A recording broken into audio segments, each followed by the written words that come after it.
नमस्कार, मैं हूं लाडली पांडे। खबर फटाफट में आपका स्वागत है। आज हम बात करेंगे कुछ खास खबरों के बारे में। जम्मू कश्मीर के गुरेज सेक्टर में भारतीय सेना का चीता हेलीकॉप्टर क्रैश, पायलट और को पायलट लापता। जम्मू कश्मीर के गुरेज सेक्टर के तुलैल इलाके में शुक्रवार को भारतीय सेना का एक चीता हेलीकॉप्टर क्रैश हो गया है। हादसे के बाद पायलट और को पायलट लापता बताए जा रहे हैं। एसडीएम गुरेज ने बताया कि सेना के हेलीकॉप्टर से संपर्क टूट गया है। राहत बचाव के लिए सुरक्षा बलों का एक दल बर्फीले इलाके में पहुंच रहे हैं। एसडीएम ने कहा कि ये हादसा कैसे हुआ, इसकी जांच की जा रही है।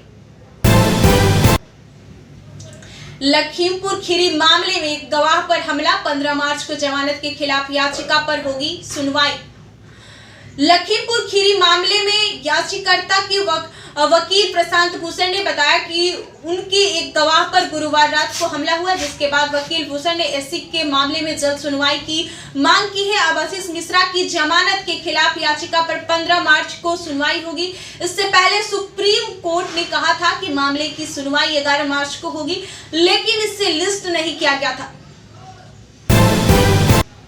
पंजाब के सीएम चन्नी ने दिया इस्तीफा, नई सरकार बनने तक होगी मुख्यमंत्री। पंजाब के सीएम चरणजीत सिंह ने चन्नी ने अपने पद से इस्तीफा दे दिया है। उन्होंने बताया, मैंने अपना इस्तीफा राज्यपाल को दे दिया है। उन्होंने मुझे और कैबिनेट को नई सरकार के शपथ ग्रहण तक बने रहने के लिए कहा है। चन्नी ने विधानसभा चुनाव हारने के बाद कहा कि मैं लोगों के जनादेश को स्वीकार करता हूं। बता दें कि पंजाब की 117 सीटों पर 92 सीटों पर आप ने जीत हासिल की है। वहीं कांग्रेस को करारी हार का सामना करना पड़ा है। पंजाब जीतने के बाद केजरीवाल का हमला, कहा केंद्र से डरा चुनाव आयोग, एमसीडी चुनाव टालने की तैयारी। दिल्ली के सीएम अरविंद केजरीवाल ने केंद्र पर हमला किया है। उन्होंने कहा कि 9 मार्च को दिल्ली चुनाव आयोग ने कहा कि आज शाम 5 बजे एमसीडी चुनाव की तारीखों का ऐलान किया जाएगा। उसी दिन केंद्र ने 4 बजे आयोग से कहा कि हम दिल्ली के तीनों नगर निगमों को एक नगर निगम बनाने जा रहे हैं, इस कारण चुनाव की घोषणा न की जाए। केजरीवाल ने कहा कि लोग कह रहे हैं कि एमसीडी को एक करना है तो बहाना है, मकसद चुनाव टालने का है। भाजपा को लग रहा था कि अगर दिल्ली में भी अभी चुनाव होगा तो आपकी लहर भाजपा चुनाव हार जाएगी। इस कारण केंद्र ने आयोग को खत लिखकर चुनाव टालने को कहा और आयोग को फैसला बदलना पड़ा। केजरीवाल ने पीएम से अपील की है कि एमसीडी चुनाव रद्द ना हो, क्योंकि लोकतंत्र में चुनाव टालना सही नहीं है। भारत चीन के बीच कमांडर स्तर के बीच 15वें दौर की बातचीत, दोनों देशों के बीच तनाव कम करने को लेकर लगातार हो रही है बैठक। भारत और चीन के बीच आज कोर कमांडर स्तर की 15वें दौर की बातचीत भारत के चुशुल मोल्डो मीटिंग पॉइंट चल रही है। बैठक सुबह 10 बजे शुरू हुई। जून 2020 में गलवान घाटी में दोनों देशों की सेनाओं के बीच झड़प हुई थी, जिसके बाद दोनों देश के सैन्य अधिकारी तनाव कम करने के लिए लगातार बैठक कर रहे हैं। इस बीच चीन की उम्मीद जताई है कि भारत के साथ होने वाली 15वीं दौर की बातचीत के दौर दोनों देश सीमा मुद्दे पर एक और कदम आगे बढ़ा सकते हैं। चीनी विदेशी मंत्रालय के प्रवक्ता युवा लीजियन ने कहा कि दोनों देशों के बीच हुए विवादों का एक उचित समाधान ढूंढ सकते हैं और एक ऐसे समाधान पर पहुंच सकते हैं जो दोनों पक्षों को स्वीकार्य हो।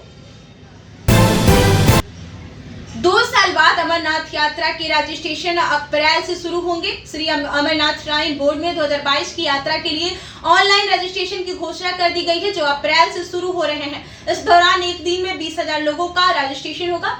बालटाल और चंदनवाड़ी दोनों रास्तों के लिए होगा। पवित्र गुफा और यात्रा ट्रैक के वर्क हटाने के आदेश जारी हो गए हैं, जिसे अगले हफ्ते से शुरू किया जाएगा। श्राइन बोर्ड के एडिशनल सीईओ राहुल सिंह ने कहा कि यात्रा की तैयारियां शुरू कर दी गई है। बाबा बर्फानी के दर्शन के लिए आने वाले श्रद्धालुओं की गाड़ियां RFID से ट्रैक की जाएगी। डॉक्टरों को गिफ्ट देने के मामले में एससी ने केंद्र को जारी किया नोटिस, 6 हफ्ते में मांगा जवाब।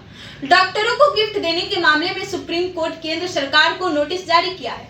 केंद्र के जवाब दायर करने के लिए 6 हफ्ते का समय दिया गया है। याचिका में डॉक्टरों को विर्फो देने पर दवा कंपनियों को जिम्मेदार बनाने की मांग की गई है। याचिकाकर्ता का कहना है कि मौजूदा समय में सिर्फ डॉक्टर ही इसके जिम्मेदार है, जबकि दवा कंपनियों में रिश्वत देने वाले समान रूप से जिम्मेदार है। इससे पहले सुप्रीम कोर्ट ने कहा था कि दवा कंपनियों द्वारा दवाओं की बिक्री को बढ़ावा देने के लिए डॉक्टरों को गिफ्ट देना गैर कानूनी है। 242 स्टूडेंट को लेकर पोलैंड से दिल्ली आई फ्लाइट। यूक्रेन में फंसे 242 भारतीयों को लेकर एक विशेष फ्लाइट शुक्रवार को पोलैंड से दिल्ली पहुंची।